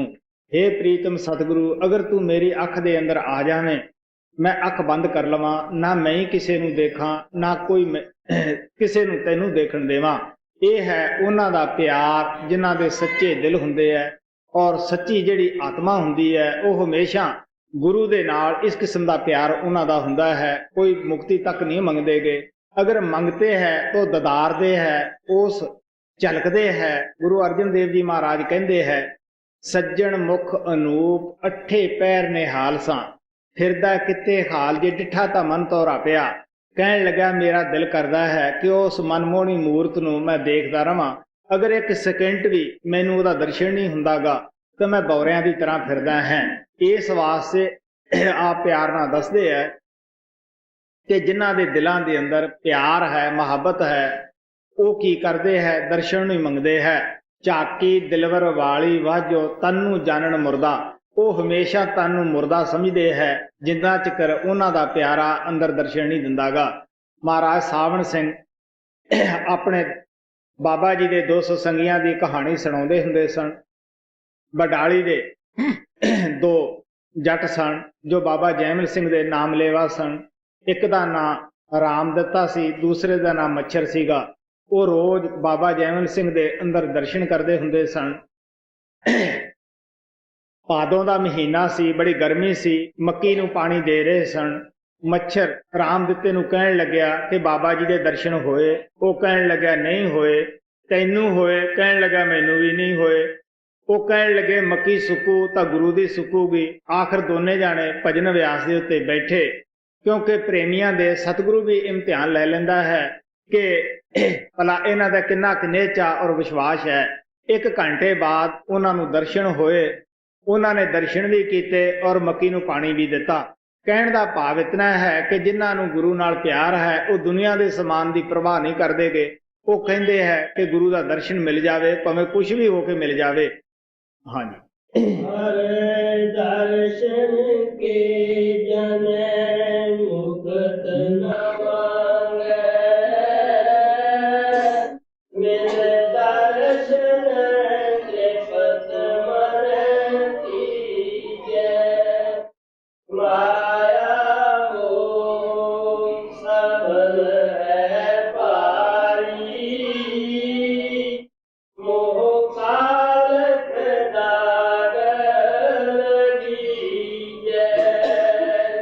पहला गुरु की वडियाई की, गुरु के मिलने के फायदे दसे और आखिर प्रभु प्यारियां की भगती का जिक्र किया कि वह की मंगते हैं। गुरु का दर्शन दीदार ही मंगते सन। हुण माया हारियां की आप दस रहे है कि जिहड़े माया दे भगत है, माया दे प्रेमी है, आखिर ਇਹ ਮਾਇਆ ਨਾਗਨੀ ਆਪਣੇ ਬੱਚਿਆਂ ਨੂੰ ਹੀ ਖਾ ਜਾਂਦੀ ਹੈ। ਆਪ ਪਿਆਰ ਨਾਲ ਕਹਿੰਦੇ ਹੈ ਕਿ ਮਾਇਆ ਇਸ ਤਰ੍ਹਾਂ ਹੈ, ਮੰਗਣ ਵਾਲਿਆਂ ਵਾਸਤੇ ਦੱਸਦੇ ਹੈ ਕਿ ਜਿਸ ਤਰ੍ਹਾਂ ਅਸੀਂ ਲਾਖ ਦੇ ਕੋਲੇ ਦੇ ਮੰਦਰ ਅੰਦਰ ਵੜ ਜਾਈਏ, ਉੱਥੇ ਅਗਰ ਕੋਈ ਆਦਮੀ ਇਹ ਕਹੇ ਕਿ ਮੈਂ ਦਾਗ ਤੋਂ ਬਚ ਜਾਊਂਗਾ, ਕਦੇ ਵੀ ਨਹੀਂ ਬਚਦਾਗਾ। ਲੁਕਮਾਨ ਪਕੰਬਰ ਆਪਦੇ ਬੱਚੇ ਨੂੰ ਸਮਝਾ ਰਿਹਾ ਸੀ ਕਿ ਬੇਟਾ ਤੂੰ ਅਮਕੇ ਲੜਕੇ ਦੀ ਸੋਬਤ ਨਾ ਕਰ, ਉਹ ਲੜਕਾ ਬੜਾ ਬਦਮਾਸ਼ ਹੈ, ਤੇਰੇ ਅੰਦਰ ਬਦਮਾਸ਼ੀ ਪੈਦਾ ਹੋ ਜਾਏਗੀ, ਤੇਰੀ ਜ਼ਿੰਦਗੀ ਬੇਕਾਰ ਹੋ ਜਾਏਗੀ। ਲੜਕਾ ਬੜਾ ਹੁਸ਼ਿਆਰ ਸੀ, ਆਪਣੇ ਪਿਤਾ ਨੂੰ ਇਸ਼ਾਰੇ ਦੱਸਣ ਲੱਗਿਆ ਕਿ ਪਿਤਾ ਮੈਂ ਐਸਾ ਨਹੀਂ ਕਿ ਜਿਹੜਾ ਉਸ ਲੜਕੇ ਦੀ ਸੋਬਤ ਦੇ ਵਿੱਚ ਆ ਕੇ ਕੋਈ ਬਦਮਾਸ਼ੀ ਕਰਾਂ। ਹੁਣ ਪਕੰਬਰ ਸਾਹਿਬ ਬੜੇ ਸਿਆਣੇ ਸਨ, ਉਹਨਾਂ ਨੇ ਕੀ ਕੀਤਾ, ਇੱਕ ਕੋਲਾ ਸੀਗਾ ਉਸ ਲੜਕੇ ਦੇ ਹੱਥ ਤੇ ਰੱਖ ਦਿੱਤਾ। ਕਹਿਣ ਲੱਗੇ ਬੇਟਾ ਜਰਾ ਧਿਆਨ ਰੱਖਣਾ ਕਿ ਹੱਥ ਤੇਰਾ ਕਾਲਾ ਨਾ ਹੋ ਜਾਵੇ। ਉਹ ਕਹਿਣ ਲੱਗਾ ਪਿਤਾ ਜੀ ਤੁਸੀਂ ਸੋਚ ਕੇ ਦੇਖੋ, ਜਦ ਮੈਂ ਕੋਲਾ ਹੱਥ ਤੇ ਧਰੂੰਗਾ ਇਹ ਕਿਸ ਤਰ੍ਹਾਂ ਨਹੀਂ ਕਾਲਾ ਹੋਏਗਾ। ਉਹ ਕਹਿਣ ਲੱਗੇ ਜਦ ਤੈਨੂੰ ਇਹ ਯਕੀਨ ਹੈ ਕਿ ਕੋਲਾ ਹੱਥ ਤੇ ਧਰਨਾ ਜ਼ਰੂਰ ਹੱਥ ਕਾਲਾ ਹੋਏਗਾ, ਇਹ ਕਿਸ ਤਰ੍ਹਾਂ ਹੋ ਸਕਦਾ ਹੈ। ਬੁਰੀ ਸੋਬਤ ਦੇ ਵਿੱਚ ਜਾ ਕੇ ਤੂੰ ਨੇਕ ਰਹਿ ਜਾਵੇਂ, ਅੱਛਾ ਰਹਿ ਜਾਵੇਂ।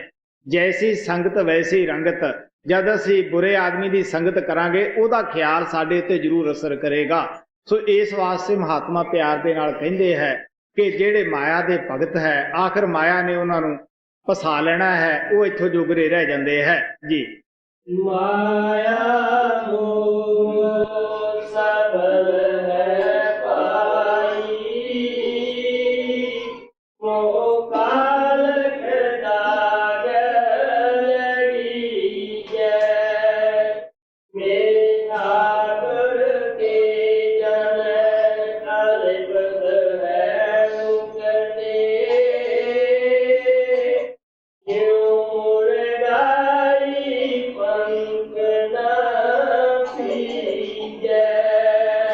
ਮਹਾਰਾਜ ਸਾਵਣ ਸਿੰਘ ਕਹਿੰਦੇ ਹੁੰਦੇ ਦੁਨੀਆ ਮਾੜੀ ਨਹੀਂ, ਨੂੰ ਆਪਣਾ ਨਾ ਬਣਾਓ। ਅਗਰ ਪ੍ਰਮਾਤਮਾ ਨੇ ਤੁਹਾਨੂੰ ਧਨ ਪਦਾਰਥ ਦਿੱਤਾ ਹੈ, ਤੁਹਾਡੀ ਸੇਵਾ ਵਾਸਤੇ ਬੱਚੇ ਦਿੱਤੇ ਹੈ, ਤਾਂ ਉਹਨਾਂ ਦੇ ਸੇਵਕ ਨਾ ਬਣ ਜਾਓ ਧਨ ਦੌਲਤ ਦੇ, ਉਹਨਾਂ ਤੋਂ ਕੰਮ ਲੈ ਲਓ। ਇਸ ਵਾਸਤੇ ਆਪ ਕਹਿਣ ਲੱਗੇ ਕਿ ਕਿਸ ਤਰ੍ਹਾਂ ਸੰਤਾ ਕੇ ਸੰਸਾਰ ਵਿੱਚ ਰਹਿੰਦੇ ਹੈ, ਜਿਸ ਤਰ੍ਹਾਂ ਮੁਰਗਾਵੀ ਪਾਣੀ 'ਚ ਖਾਂਦੀ ਪੀਂਦੀ ਹੈ ਰਹਿੰਦੀ ਹੈ, ਜਦ ਉੜਦੀ ਹੈ ਖੁਸ਼ਕ ਪਰਾਂ ਨਾ ਉੜਦੀ ਹੈ। ਜਿਸ ਤਰ੍ਹਾਂ ਇੱਕ ਮੱਖੀ ਸ਼ਹਿਦ ਦੇ ਕਿਨਾਰੇ ਤੇ ਬੈਠ ਕੇ ਸ਼ਹਿਦ ਵੀ ਖਾ ਜਾਂਦੀ ਹੈ, ਉੜ ਵੀ ਜਾਂਦੀ ਹੈ। ਦੂਸਰੀ ਲੋਭ ਦੇ ਵਸ ਹੋਈ ਮੱਖੀ ਕੀ ਕਰਦੀ ਹੈ, ਸ਼ਹਿਦ ਦੇ ਵਿੱਚ ਬੈਠ ਜਾਂਦੀ ਆ ਕੇ, ਪਰ ਲਿਬੜ ਜਾਂਦੇ ਹੈ, ਨਾ ਸ਼ਹਿਦ ਖਾ ਸਕਦੀ ਹੈ ਨਾ ਉਹ ਉੱਡੀ ਸਕਦੀ ਹੈ। ਲੱਤਾਂ ਕੱਢਦੀ ਹੈ ਪਰ ਫਸ ਜਾਂਦੇ ਹੈ, ਪਰ ਕੱਢਦੀ ਹੈ ਲੱਤਾਂ ਫਸ ਜਾਂਦੀਆਂ ਹੈ, ਸ਼ਹਿਦ ਖਾਣੋਂ ਜਾਂਦੀ ਹੈ, ਆਖਰ ਤੜਫ ਤੜਫ ਕੇ ਉੱਥੇ ਜਾਨ ਦੇ ਜਾਂਦੀ ਹੈ। ਅਸੀਂ ਦੁਨੀਆਦਾਰ ਜੀਵ ਨਾ ਦੁਨੀਆ ਦੀ ਹੀ ਲਜਤ ਲੈ ਸਕਦੇ ਹਾਂ, ਨਾ ਪਰਮਾਤਮਾ ਨੂੰ ਮਿਲ ਸਕਦੇ ਹਾਂ। ਸਾਡੀ ਉਹ ਹਾਲਤ ਹੈ, ਨਾ ਤਿੱਤਰ ਨਾ ਬਟੇਰ, ਅਸੀਂ ਕਾਸੇ ਜੋਗਰੇ ਵੀ ਨਹੀਂ ਹੁੰਦੇਗੇ। ਸਾਡੇ ਮਨ ਇਸ ਤਰ੍ਹਾਂ ਹੁੰਦੇ ਹੈ ਜਿਸ ਤਰ੍ਹਾਂ ਕਿ ਦੀਵੇ ਦੀ ਲੋ ਬਗੈਰ ਹਵਾ ਤੋਂ ਵੀ ਹਿਲਦੀ ਰਹਿੰਦੀ ਹੈ, ਔਰ ਫਾਸਫੋਰਸ ਦੀ ਜਿਹੜੀ ਅਗਨੀ ਹੁੰਦੀ ਹੈ ਉਹ ਕਦੇ ਇੱਥੇ ਜਲ ਪਈ ਕਦੇ ਉੱਥੇ ਜਲ ਪਈ।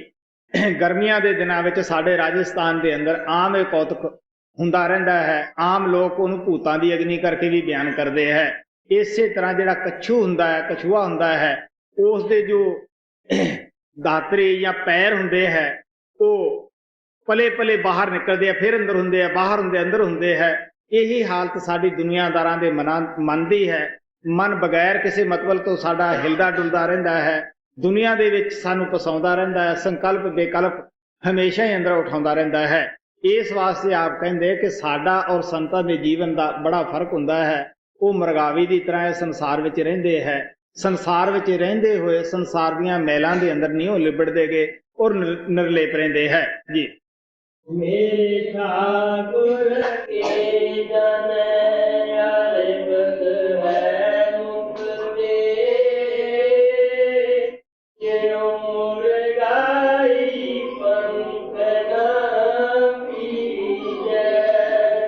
ਚੰਦਨ ਵਾਸ ਪੁਰੰਗ ਮੇਰੀ, ਗਿਲ ਮਿਲਿਐ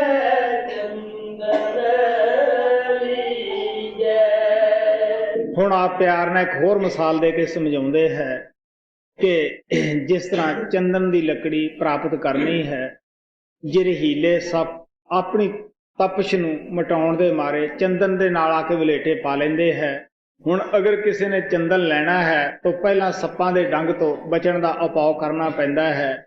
ਉਹ ਕਿਸ ਤਰ੍ਹਾਂ ਕਰਦੇ ਹੈ, ਕੋਈ ਤੇਜ਼ ਹਥਿਆਰ ਲੈ ਕੇ ਸੱਪਾਂ ਨੂੰ ਕੱਟ ਦਿੰਦੇ ਹੈ, ਆਖਰ ਉਹ ਚੰਦਨ ਪ੍ਰਾਪਤ ਕਰ ਲੈਂਦੇ ਹੈ। ਸੋ ਮਹਾਤਮਾ ਪਿਆਰ ਦੇ ਨਾਲ ਸਾਨੂੰ ਦੱਸਦੇ ਹੈ, ਇਸੇ ਤਰ੍ਹਾਂ ਸਾਡੀ ਆਤਮਾ ਦੇ ਉੱਤੇ ਮਨ ਰੂਪੀ ਸੱਪ ਬੈਠਾ ਹੈ ਔਰ ਜਿੰਨਾ ਚਿਰ ਅਸੀਂ ਸੱਪ ਨੂੰ ਨਹੀਂ ਪਕੜਦੇਗੇ ਜਾਂ ਸੱਪ ਨੂੰ ਅਸੀਂ ਉਹ ਦਵਾਈ ਨਹੀਂ ਪਿਆ ਦਿੰਦੇਗੇ ਜਿਹਦੇ ਨਾਲ ਇਹ ਵਸ ਦੇ ਵਿੱਚ ਆਉਂਦਾ ਹੈ, ਉਹਨਾਂ ਚਿਰ ਅਸੀਂ ਨਾਮ ਦਾ ਅੰਮ੍ਰਿਤ, ਸ਼ਬਦ ਦਾ ਅੰਮ੍ਰਿਤ ਪੀ ਨਹੀਂ ਸਕਦੇਗੇ। ਇਸ ਵਾਸਤੇ ਗੁਰੂ ਰਾਮਦਾਸ ਜੀ ਮਹਾਰਾਜ ਬੜੀ ਸੋਹਣੀ ਮਿਸਾਲ ਦੇ ਕੇ ਦੱਸਦੇ ਹੈ ਕਿ ਜਿਸ ਤਰ੍ਹਾਂ ਉਹ ਚੰਦਨ ਦੀ ਲੱਕੜੀ ਸੱਪਾਂ ਨਾਲ ਵਲੇਟੀ ਹੈ ਔਰ ਉਹਨਾਂ ਦੇ ਡੰਗਾਂ ਤੋਂ ਬਚਣ ਵਾਸਤੇ ਤੇਜ਼ ਹਥਿਆਰ ਤੋਂ ਕੰਮ ਲਿਆ ਜਾਂਦਾ ਹੈ, ਫੇਰ ਹੀ ਚੰਦਨ ਪ੍ਰਾਪਤ ਕਰ ਸਕਦੇ ਹਾਂ।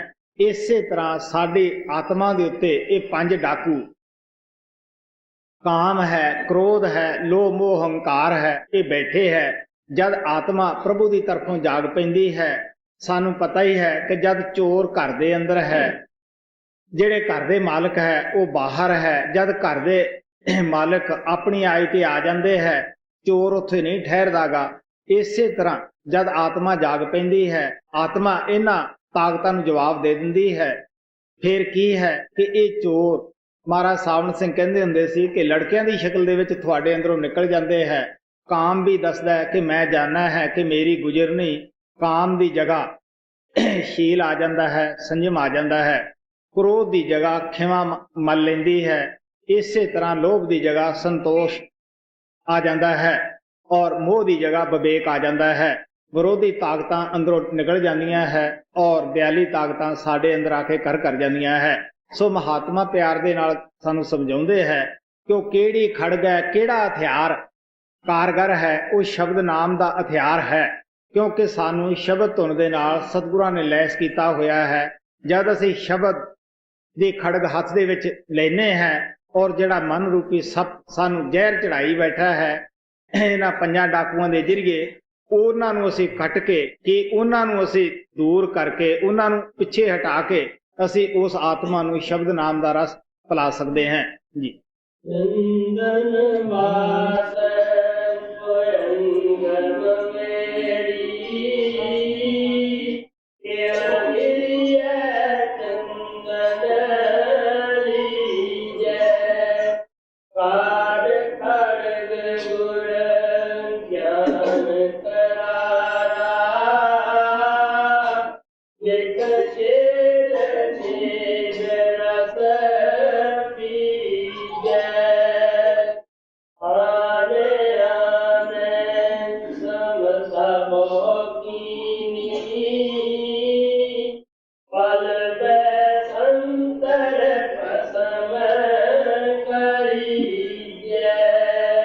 ਹੁਣ ਗੁਰੂ ਰਾਮਦਾਸ ਦੀ ਇੱਕ ਹੋਰ ਮਿਸਾਲ ਦੇ ਕੇ ਦੱਸਦੇ ਹੈ, ਜਿਸ ਤਰ੍ਹਾਂ ਬਹੁਤ ਸਾਰੀਆਂ ਲੱਕੜਾਂ ਦਾ ਢੇਰ ਇਕੱਠਾ ਹੁੰਦਾ ਹੈ, ਥੋੜੀ ਜੀ ਅੱਗ ਦੀ ਚਿੰਗਿਆੜੀ ਉਸ ਦੇ ਵਿੱਚ ਸਿੱਟ ਦਈਏ, ਸਾਰੀਆਂ ਨੂੰ ਖਾਕ ਰਾਖ ਬਣਾ ਦਿੰਦੀ ਹੈ। ਇਸੇ ਤਰ੍ਹਾਂ ਸਾਡੇ ਸਾਖਤ ਪੁਰਸ਼ਾਂ ਦੇ ਕਿੰਨੇ ਵੀ ਭੈੜੇ ਖੋਟੇ ਕਰਮ ਕਿਉਂ ਨਾ ਹੋਣ, ਅਗਰ ਨਾਮ ਦੀ ਚਿੰਗਿਆੜੀ ਅਸੀਂ ਰੱਖ ਦਿੰਨੇ ਹੈ, ਸਾਰੇ ਭੈੜੇ ਖੋਟੇ ਕਰਮਾਂ ਦਾ ਜੋ ਹਿਸਾਬ ਕਿਤਾਬ ਹੈ ਬੇਬਾਕ ਹੋ ਜਾਂਦਾ ਹੈ ਜੀ। ਆਨੇ ਆਨੇ ਸਮਤਾ ਭੋਗੀਨੀ ਪਲ ਬਸੰਤਰ ਪਸਮ ਕਰੀਜੈ ਮਹਾ ਉਗਰ ਪਾਪ ਸਾਗਤ ਨਰਕੀਨੇ ਮਿਲ ਸਾਧੂ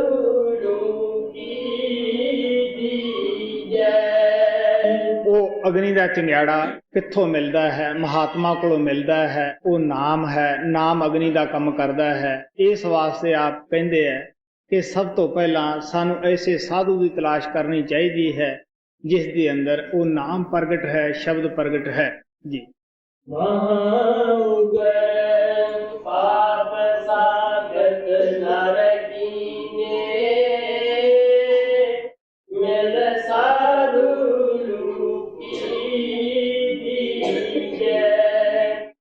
ਸਾਧੂ ਸਾਧ ਸਾਧ ਜਨਨੀ ਕੇ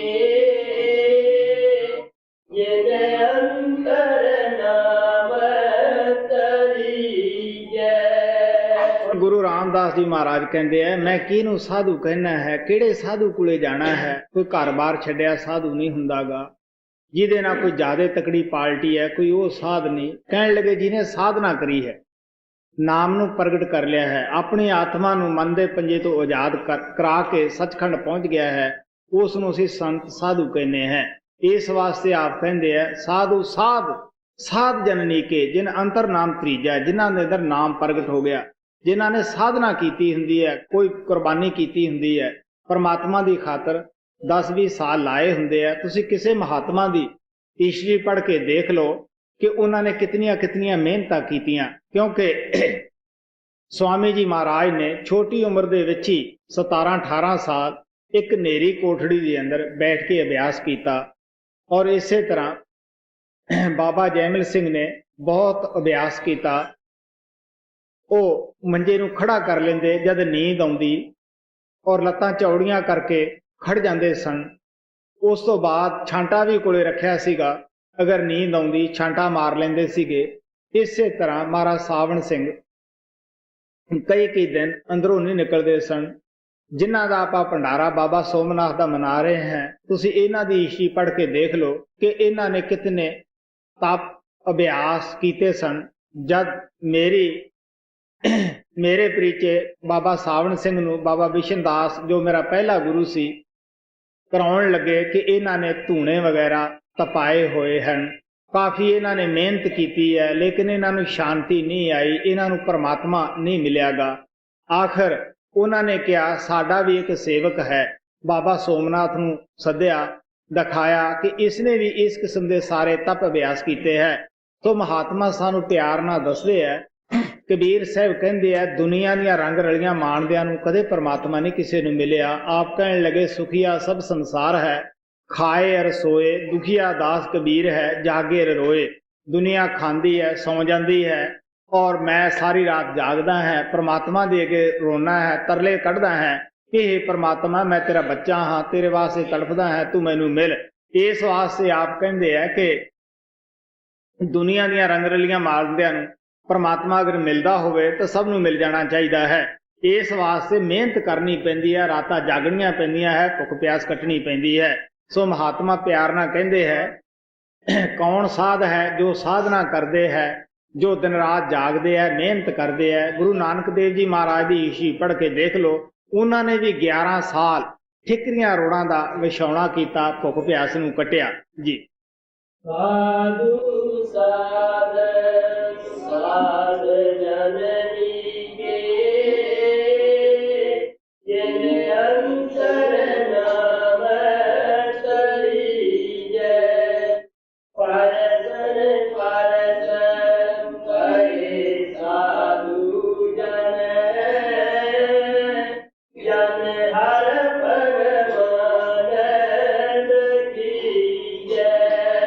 ਹੁਣ ਆਪ ਕਹਿੰਦੇ ਆ ਕਿ ਆਪੋ ਆਪਣੇ ਬਰਤਨ ਦਾ ਸਵਾਲ ਹੁੰਦਾ ਹੈ। ਅਗਰ ਸਾਡਾ ਬਰਤਨ ਠੀਕ ਹੈ, ਸਾਡੀ ਸ਼ਰਧਾ ਦੇ ਵਿੱਚ ਕੋਈ ਕਮੀ ਨਹੀਂ, ਐਸੇ ਮਹਾਤਮਾ ਦੇ ਦਰਸ਼ਨ ਪਰਮਾਤਮਾ ਤੋਂ ਘੱਟ ਨਹੀਂ, ਐਸੇ ਮਹਾਤਮਾ ਦੇ ਨਾਲ ਗੱਲ ਕਰਨੀ, ਕੋਈ ਅਸੀਂ ਪਰਮਾਤਮਾ ਤੋਂ ਘੱਟ ਕਿਸੇ ਇਨਸਾਨ ਨਾਲ ਗੱਲ ਨਹੀਂ ਕਰ ਰਹੇ, ਪਰਮਾਤਮਾ ਦੇ ਨਾਲ ਹੀ ਕਰ ਰਹੇ ਹਾਂ। ਇਸ ਵਾਸਤੇ ਆਪ ਕਹਿੰਦੇ ਭਗਵਾਨ ਔਰ ਉਹ ਸੰਤ ਤੋਂ ਅਲੱਗ ਨਹੀਂ ਹੁੰਦੇ। ਕਬੀਰ ਸਾਹਿਬ ਕਹਿੰਦੇ ਹੈ, ਸਾਧ ਰੂਪ ਆਪਣਾ ਤਨ ਧਾਰਿਆ, ਹਮਰਾ ਕਰਤਾ ਵੱਡੋ ਬਵੇਕੀ, ਆਪੇ ਸੰਤ ਕਹਾਵੈ। ਆਪ ਕਹਿਣ ਲੱਗੇ, ਉਹ ਸਾਡਾ ਕਰਤਾ ਭਗਵਾਨ ਸੰਤ ਰੂਪ ਹੋ ਕੇ ਜਗ ਵਿੱਚ ਆਇਆ ਹੋਇਆ ਹੈ ਜੀ। ਪਰਸਨ ਕਰੇ ਸਾਧੂ ਜਨ,